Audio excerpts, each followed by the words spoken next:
biomasa, secara teori itu kan dari tanaman tumbuh dengan menyerap CO2 dari udara. Jadi kemudian mengurangi kadar CO2 dari permukaan bumi ya, menjadi solid. Jadi itu seperti jadinya apa itu istilahnya bahasa kerennya carbon sequestration.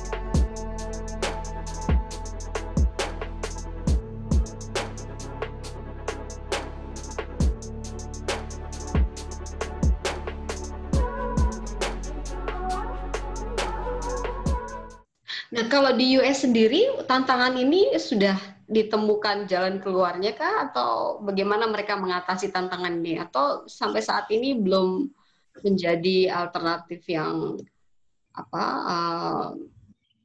menarik minat banyak investor ya untuk mengelolanya gitu?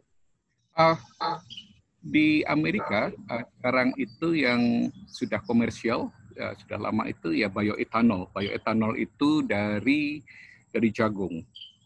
Kemudian biodiesel itu dari kedelai. Nah, di Amerika itu sama di bagian tengah ya, di bagian Midwest, Iowa atau di Illinois, itu mereka produksi besar sekali jagung, minyak kedelai itu besar sekali. Jadi pertanian di Amerika itu ya bisa dikatakan surplus. Tanah Amerika itu sangat luas, kemudian juga dengan teknologi yang tinggi. Biasanya satu petani itu bisa mempunyai lahan itu ratusan hektar.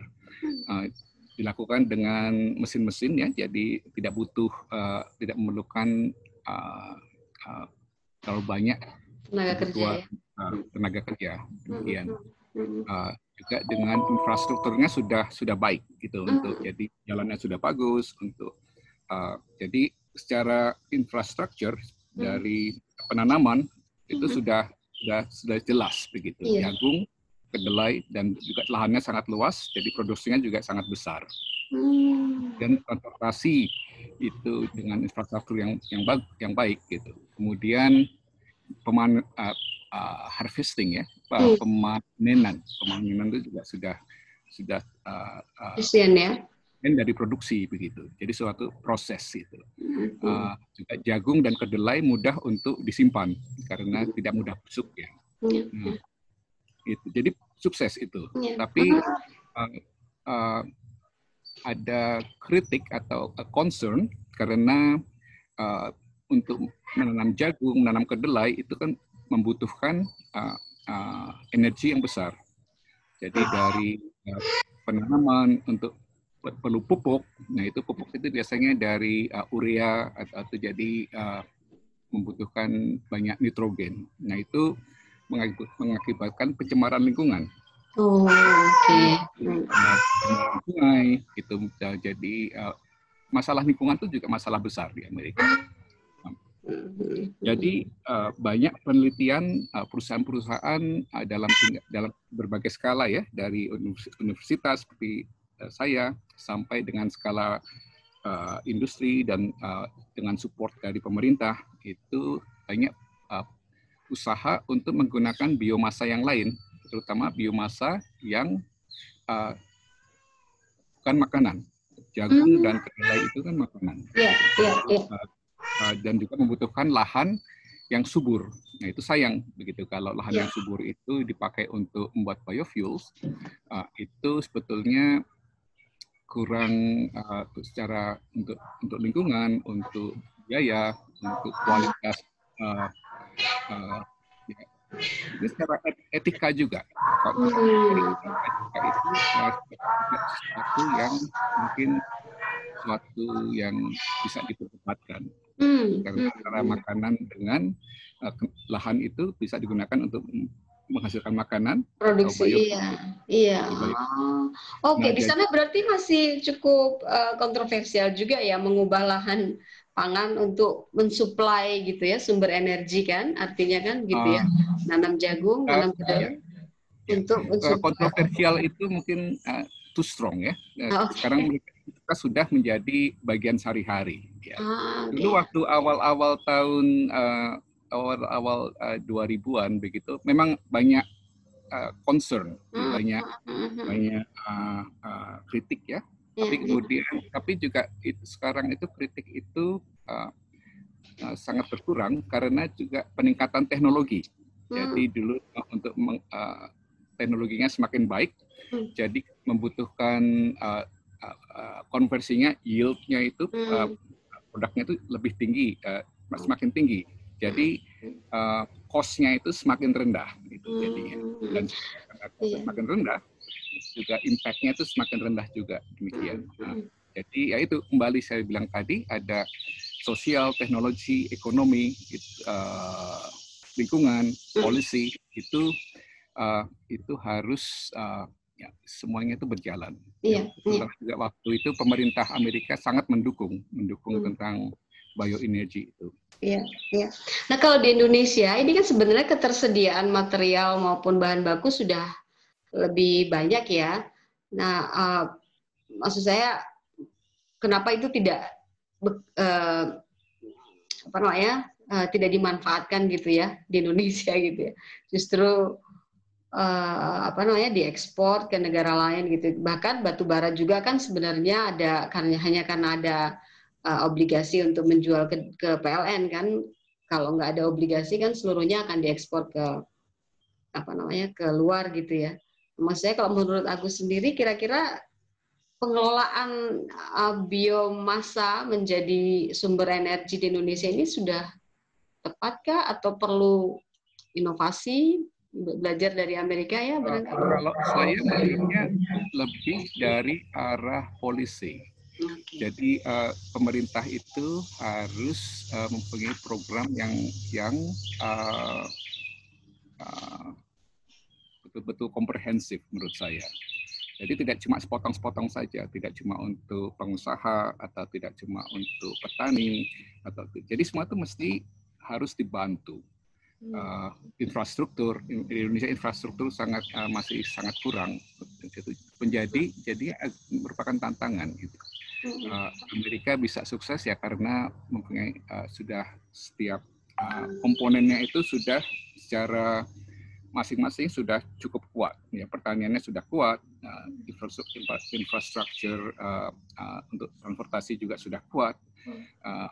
Kemudian teknologi juga mereka mempunyai tenaga ahli-ahli dan ya untuk kemampuan untuk mengembangkan teknologi yang juga kuat karena ekonomi juga kuat karena sudah itu dasarnya juga karena mempunyai kemampuan. Jadi kalau di Indonesia ya kembali masalah pendanaan itu masih merupakan tantangan besar.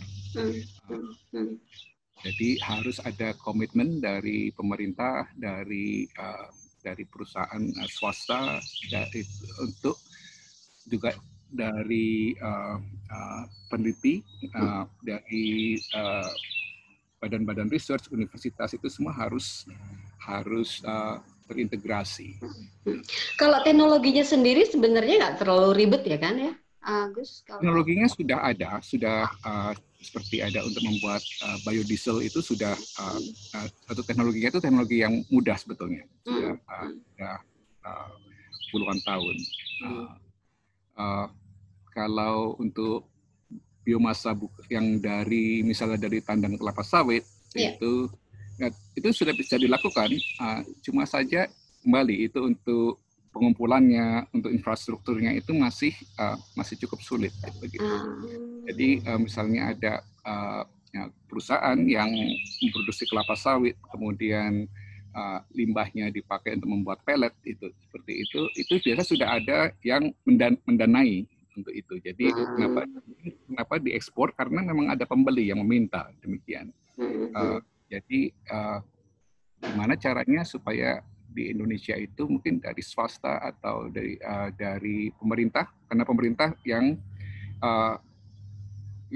menggunakan ya dari perusahaan-perusahaan listrik itu terutama kan dari PLN gitu ya. Iya, betul. PLN yang akan beli listriknya memang. Betul. Nah itu kembali masalah ekonomi karena perusahaan itu kan juga harus mendapatkan keuntungan kan? Ya, karena sebenarnya kalau peraturannya sudah ada bahwa kalau ada perusahaan kayak semacam PLTBM itu paket listrik tenaga biomasa, listriknya akan dibeli PLN memang. Jadi untuk untuk distribusi listrik itu akan diserahkan ke PLN. Artinya marketnya ada sebenarnya gitu. Jadi nggak terlalu khawatir ya kan untuk produksi listriknya akan disalurkan kemana gitu. Nah, untuk kebutuhan listrik di kita juga kan masih lumayan tinggi ya kan, walaupun udah hampir 100% sertifikasi.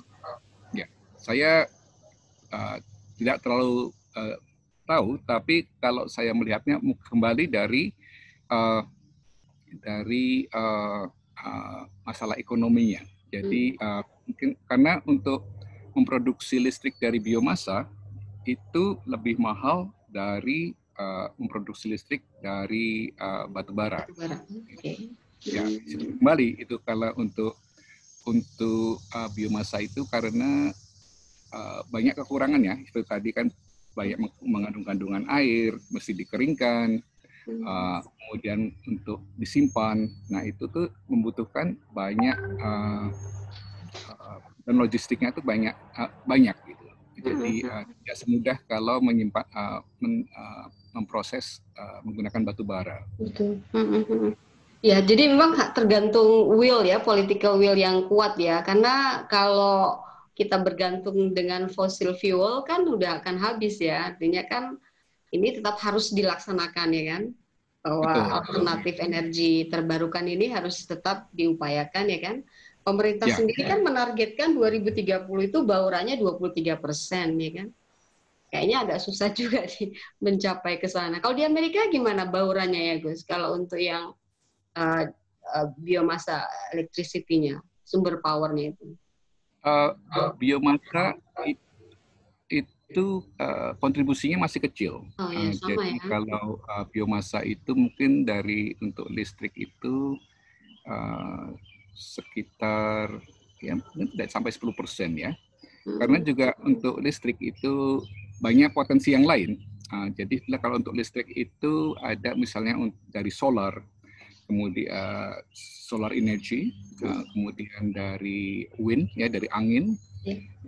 Jadi kalau di Amerika itu untuk renewable energy untuk listrik sudah tidak masalah sebetulnya karena mempunyai resources teknologi yang cukup gitu banyak.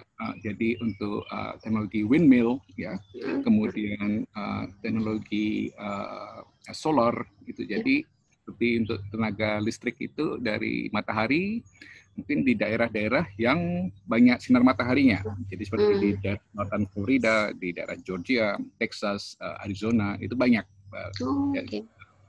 Jadi biomasa sendiri lebih diarahkan kepada itu biasanya lokal, jadinya untuk lokal saja biasanya. Jadi di daerah yang banyak hutan kayunya begitu itu bisa dipakai gitu di daerah northeast misalnya atau di daerah northwest itu banyak dipakai untuk lokal. Jadi memang bergantung ke potensi daerah ya untuk yang bisa mensuplai materialnya ya. Betul ya. Ya, barangkali kita bisa meniru Amerika seperti itu ya. Artinya kalau misalnya di Kalimantan misalnya pakai pellet wood gitu ya kan, atau di Sumatera pakai cangkang sawit misalnya, atau di Jawa misalnya padi gitu ya. Jadi memang tidak bisa disamaratakan ya untuk karena kalau transportasi misalnya pellet wood harus dibawa dari Kalimantan ke Papua misalnya kan costly gitu ya. Betul. Ya kembali itu tantangan di Indonesia itu kembali juga dengan kebutuhan karena seperti tadi saya bilang biasanya daerah yang banyak resource-nya itu cenderung penduduknya sedikit. Itu bagi Indonesia merupakan negara kepulauan, itu jadi satu tantangan. Kalau saya secara pribadi melihat Indonesia itu banyak sinar matahari banyak sekali. Jadi dengan tropis. Solar energy itu bisa dapat diintegrasikan dengan penggunaan biomasa. Misalnya untuk memproses biomasa itu kan butuh banyak listrik juga sebetulnya. Nah itu kalau sebagian listriknya disuplai dari tenaga matahari. Itu akan mungkin bisa membantu. Terutama juga kalau tenaga matahari itu listrik itu bisa lokal, jadi tidak tergantung dari pembangkit listrik yang besar. Di Amerika ini, maaf nih ngomongnya jadi kemana-mana ini. Iya, nggak apa-apa. Terus lanjutkan. Jadi solar energy itu banyak dipakai di perumahan. Jadi sekarang ini seperti saya kalau memakai tenaga solar itu ada perusahaan-perusahaan yang menawarkan. Jadi bisa memasang, bahkan pemerintah memberikan insentif untuk biasanya dari pemotongan pajak gitu, untuk kita menjadi self-sufficient. Jadi menjadi bisa jadi istilahnya off-grid. Jadi kita bisa menggunakan pembangkitan listrik sendiri di rumah begitu. Dari atapnya dipasang solar energy. Itu mulai booming di Amerika, banyak seperti itu. Ya, cuma mungkin di Indonesia itu ya mungkin masih mahal untuk itu. Ya, awalnya. Iya memang instalasinya yang mahal ya. Setelahnya mungkin jadi lebih murah ya listriknya ya. Betul ya. Jadi memang idenya yang tadi ditawarkan Agus menarik juga ya, bahwa itu harus dikombin barangkali ya, dikombin untuk memproduksi energi dari biomasa. Jadi nggak bisa purely depend on gitu ya, dengan material kemudian memproduksi listrik dari sumber biomasa ya, karena akan sangat mahal dan cost production-nya nggak bisa menutupi keuntungan itu ya untuk menghasilkan listrik gitu ya. Cost production dan juga secara dari untuk impact-nya terhadap lingkungan, terhadap masyarakat setempat. Kemudian juga kalau untuk teknologinya, untuk mengkonversikan dari biomasa menjadi biofuel, itu yang paling penting itu adalah berapa banyak energi yang diperlukan, yang dipakai untuk memproses itu. Nah, energinya itu bisa datang dari non-renewable, dari batu bara, dari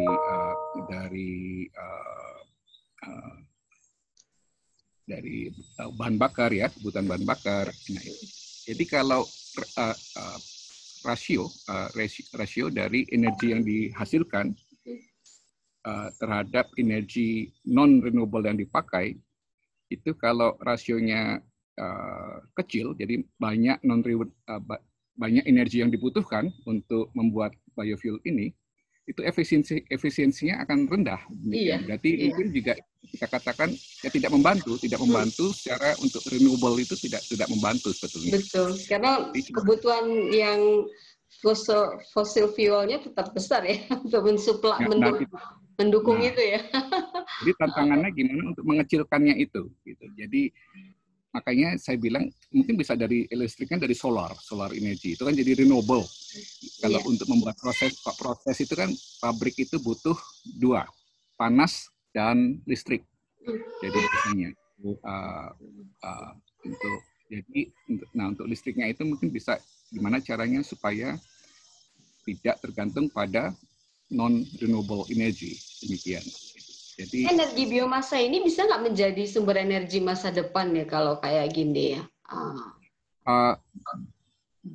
Bisa dibandingkan dengan sumber energi renewable yang lain ya, solar, ya angin, geothermal gitu ya, atau arus. Bisa tapi tidak 100%.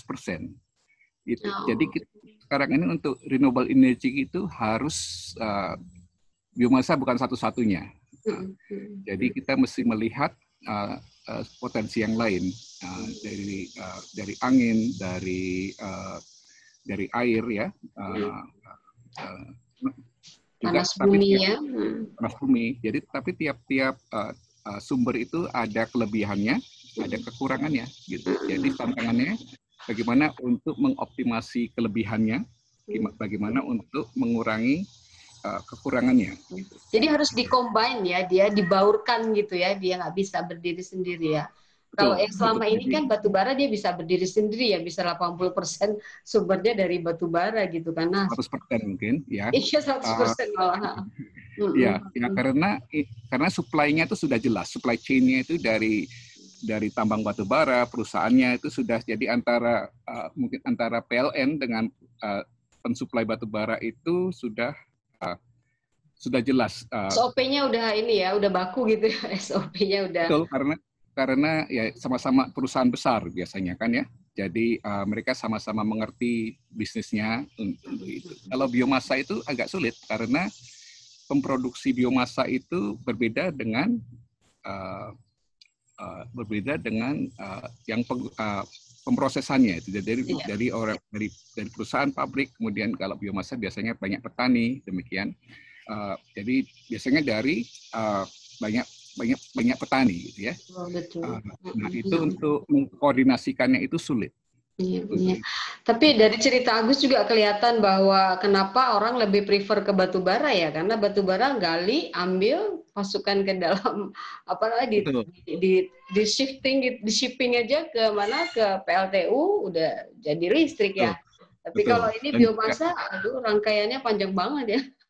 Rangkaiannya panjang banget dan panjang sekali dan yaitu kompleks gitu. Jadi masing-masing komponen dari pemproduksi, transportasi untuk misalnya di PLN di perusahaan listriknya mereka perlu untuk penyimpanan kalau batu bara ditumpuk di luar saja tidak masalah gitu. Tapi kalau biomasa itu nggak mudah gitu. Apalagi kalau kena hujan misalnya, itu bisa rusak kan biomasanya itu. Jadi harus disimpan supaya tetap kering begitu. Pellet itu ya mungkin kenapa cukup populer karena pellet itu kan tujuannya untuk meningkatkan density. Jadi dipadatkan. Jadi kandungannya per volume itu lebih besar. Pellet kayu ini maksudnya kan ya? Pellet kayu atau pellet dari cangkang kelapa sawit itu biasanya kan jadi asal semakin padat itu kan untuk semakin uniform itu untuk transportasinya lebih mudah untuk dibawanya juga lebih mudah daripada kalau masih berupa lepasan seperti seperti bubuk misalnya ya. Sulit untuk dia. Tapi kalau di Amerika udah mewah juga ya. Kedelai nggak dimakan lagi, udah jadi sumber energi ya. Jagung nggak dimakan lagi. Kalau di kita kan biomasa ini masih istilahnya sisa-sisa ya, maksudnya kayak sampah-sampahnya gitu ya, sampah yang tidak terpakai baru kemudian dikelola untuk menjadi sumber energi biomasa gitu ya. Tidak. Dan itu silakan. Nah, maksudnya tidak menjadi seperti yang ada di Amerika ya kan. Mereka memang petani sengaja menanam jagung, menanam kedelai untuk mensuplai memproduksi energi biomasa ya. Belum seperti itu kita ini ya, masih kecil-kecil.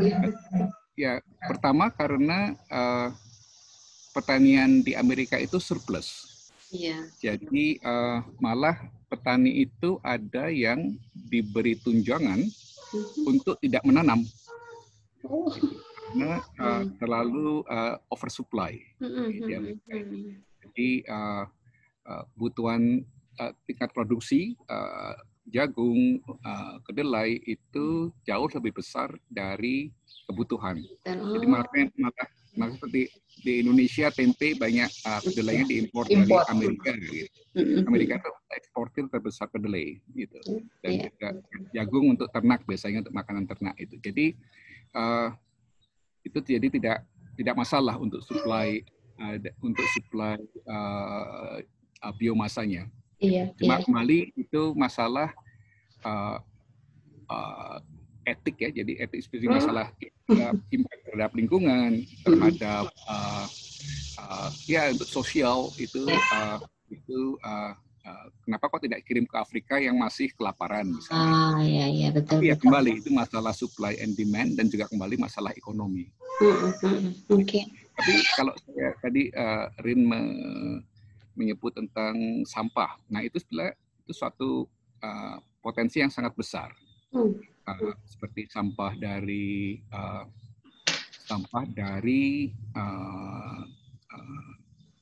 masyarakat. Ya, Itu suatu potensi yang sangat besar.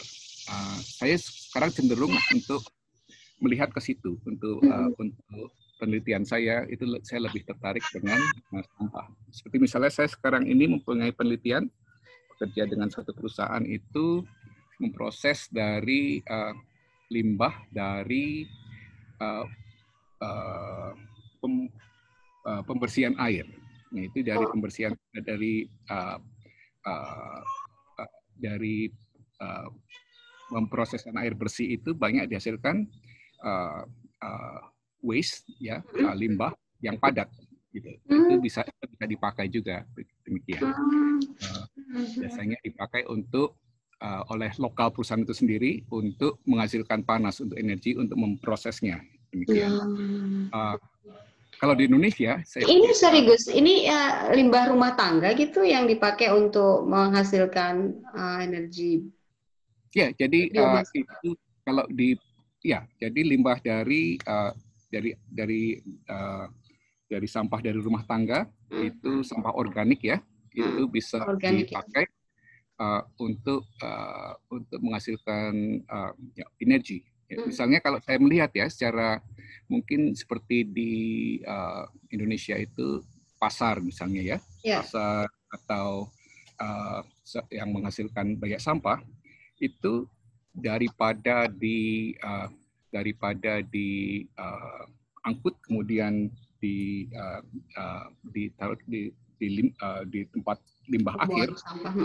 Ya, itu mungkin bisa dikaji bagaimana caranya mungkin dari sampah organik itu bisa diproses, disimpan dan untuk menghasilkan listrik, gitu, listrik lokal, gitu. Itu ada teknologi dengan anaerobic digestion, pernah dengar ya? Jadi biogas, teknologi biogas. Nah, itu adalah suatu potensi. Jadi itu teknologi biogas itu salah satu potensi di mana bisa dilakukan dalam berbagai skala, dari skala kecil sampai skala besar. Nah, itu kan dari biogas itu, dari sampah dengan biogas menghasilkan gas biogas itu kandungannya dari metana, methane, itu CH4 ya, sama dengan natural gas. Nah, itu kemudian bisa dipakai untuk power generation, jadi untuk memakai generator kecil gitu untuk. Tapi dia harus organik ya, sampah organik. Dia harus dipisah-pisah dulu gitu, Agus ya. Betul. Nah, itu juga. Nah, itu persoalan di kita ya, di Indonesia ini tidak terbiasa ya memisahkan dari rumah tangga itu atau dari pasar gitu. Sampah organik dan non organik mereka berbaur ya, jadi agak repot. Betul. Nah, itu sebetulnya itu kan masalah kebiasaan. Edukasi juga. Kan sesuatu hal yang terlalu sulit gitu. Dan saya sempat terpikir juga pernah ngomong-ngomong mungkin kalau misalnya di kompleks ya, di kompleks perumahan demikian yang cukup besar, mungkin bagaimana bisa dilakukan sampah organik itu dikumpulkan, tapi kemudian dibuat suatu tempat di mana sampah organik itu dikumpulkan untuk digunakan menghasilkan biogas. Nah, kemudian biogasnya itu bisa dipakai untuk misalnya untuk lokal, mungkin untuk menghasilkan listrik atau menghasilkan panas untuk dipakai untuk penerangan jalan barangkali ya, atau taman gitu ya. Itu banyak konsep-konsepnya. Itu banyak konsep-konsepnya yang mungkin bisa dievaluasi. Tapi pernah di-share nggak ide ini ke teman-teman di Indonesia barangkali Agus ketika berkunjung beberapa kali gitu? Pernah. Sebenarnya ide ini bukan sesuatu yang baru. Karena sebetulnya seperti saya masih di Villanova itu kami masih banyak membawa mahasiswa untuk melakukan servis ke berbagai negara. Gitu. Jadi salah satunya misalnya di India itu ada program membantu suatu pedesaan, satu desa yang terpencil. Gitu. Kemudian kita mengevaluasi gimana caranya supaya penduduk desa itu mempunyai sumber energi yang bisa dipakai. Gitu. Jadi salah satunya yang dicoba itu adalah dari sampah organik dari penduduk desa itu membuat biogas, dan biogasnya itu dibuat untuk memasak. Jadi biasanya kalau orang-orang desa itu mesti mencari kayu bakar untuk menghabiskan waktunya untuk mencari kayu bakar, kemudian memasak di dapur pakai kayu bakar, itu tidak sehat kan. Jadi kemudian gimana caranya untuk digantikan dengan biogas, demikian. Jadi sebetulnya banyak konsep-konsep teknologi, kemudian untuk pengaplikasiannya yang bisa diterapkan di Indonesia, terutama untuk membantu masyarakat yang di daerah-daerah terpencil. Iya, nah program KKN yang tadi disebutkan Agus itu kan di India. Di Indonesia kenapa nggak dibawa juga program KKN? Saya sudah mulai. Saya kemarin itu membawa mahasiswa sudah dari 3 tahun lalu ya. Tiap summer itu untuk mereka, terutama untuk tujuannya tidak cuma untuk secara teknis, tapi juga untuk edukasi. Itu.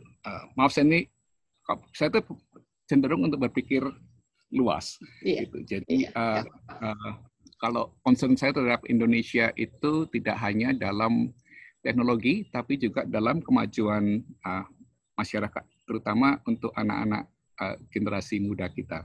Gitu. Mereka butuh untuk teknologi, tapi juga untuk pendidikan mereka itu saya melihat kalau mereka berinteraksi dengan orang asing itu membantu kepercayaan diri mereka, anak-anak itu senang. Gitu. Kemudian juga ya sama-sama belajar, kami sama-sama belajar.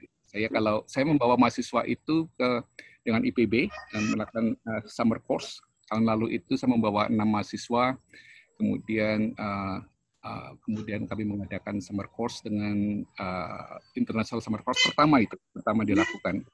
Itu dengan mahasiswa IPB, mahasiswa lokal, kemudian mahasiswa dari negara-negara lain, belajar tentang sustainable development gitu, tentang itu. Kami untuk field tripnya kami ke Baturaden, ke daerah Purwokerto, belajar tentang minyak atsiri. Kemudian kami belajar membantu melihat bagaimana para pemproduksi minyak atsiri itu di desa-desa. Kemudian tugas mereka itu kami tugaskan bagaimana caranya untuk meningkatkan efisiensi, mengurangi cost, itu bagi proyek akhir itu. Ini yang di Baturaden ini yang kemarin yang 2019 itu ya? Betul, ya. Berapa lama di Baturaden? Seminggu. Jadi seminggu di Bogor belajar teori, kemudian juga mengunjungi ada field trip juga lokal, kemudian ke Baturaden. Kalau mahasiswa saya sendiri itu bagian dari program mereka 6 minggu. Setelah itu kami ke Bali. Ke Bali itu ke Tabanan. Kami di sana dengan bekerja sama dengan perusahaan coklat, perusahaan coklat dan petani. Perusahaan itu mempunyai hati untuk memajukan petani lokal, petani coklat itu untuk supaya kualitas coklatnya baik, kemudian ada penerimanya gitu.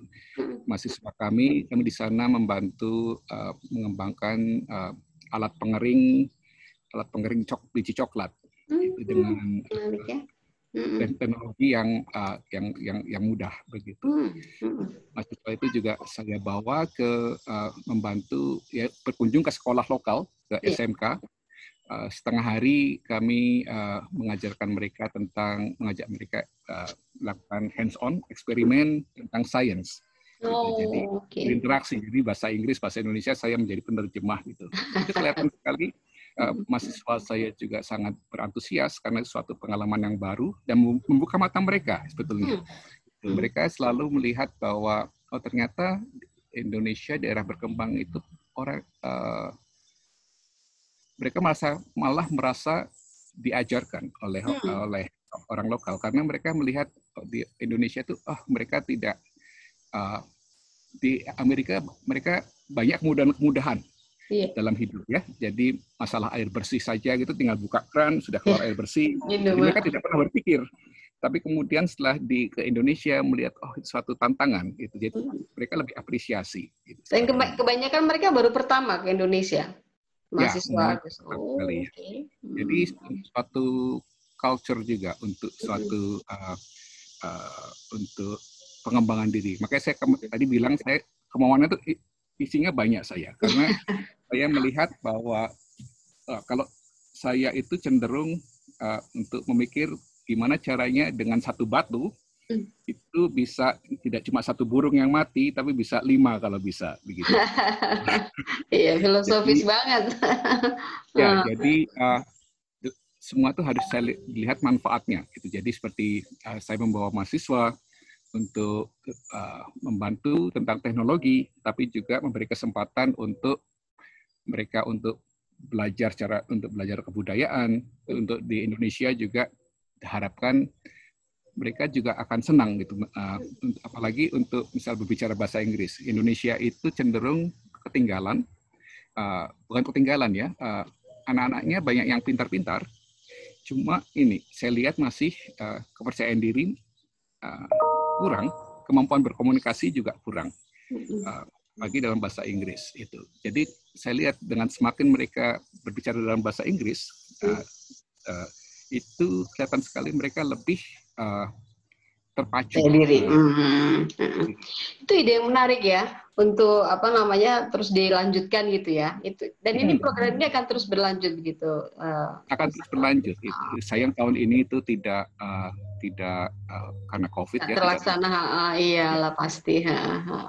Cuma tantangannya saya di sini itu masih single fighter. Jadi masih karena saya orang Indonesia sendiri ya, jadi tapi saya punya rekan yang juga di Villanova yang kami mengembangkan pusat center untuk humanitarian engineering. Jadi untuk kegiatan-kegiatan engineering yang untuk membantu humanity. Kemanusiaan ya, sisi kemanusiaannya ya. Penyediaan air bersih, kemudian penyediaan energi lokal, atau kemudian seperti di India itu untuk MCK itu masih sangat kurang gitu. Ada teman saya yang berfokus untuk itu. Masalah kebersihan lingkungan itu Indonesia banyak masih dibutuhkan itu. Pasti apalagi di kota-kota besar ya, di Jakarta aja masih bermasalah, di Surabaya, di Bandung persoalan lingkungan, kebersihan lingkungan masih jadi masalah itu. Ya. Menarik juga. Gimana? Kayaknya saya ngomongnya terlalu banyak ya? Enggak apa-apa. Wawancaranya udah cukup nih Gus ya, udah cukup bahan aku ya kan. Jadi sukses terus aja ya buat Agus ya di sini.